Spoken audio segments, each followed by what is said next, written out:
काय गणेश शेठ काय चाललंय? काय रे इस्रायल कुठे गेलता एवढे दिवस?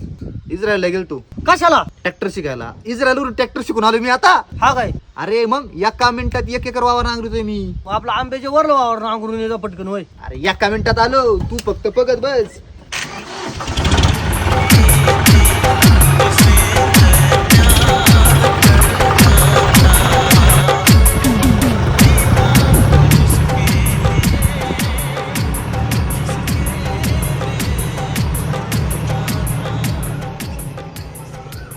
हा शेत 1 एकर फ्लावर आहे. हा 2 लाख रुपयाला द्यायची.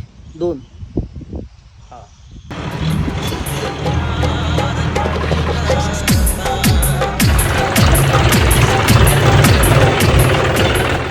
इस्रायल एवढं लवकर कसं काय आला रे? बोललो ना इस्रायलवरून शिकून आलोय मी. एका मिनिटात 1 एकर नांगरतोय. तू आंब्याच्या खालचा वावर आहे ना, एका झटक्यात नांगरून टाकलं. आंब्याच्या खालचं हा फुलवर होती ना त्याच्या. फ्लावर सगळं नांगरलंय. हा अरे, काय झालं? 2 लाखाची फुलवर होती.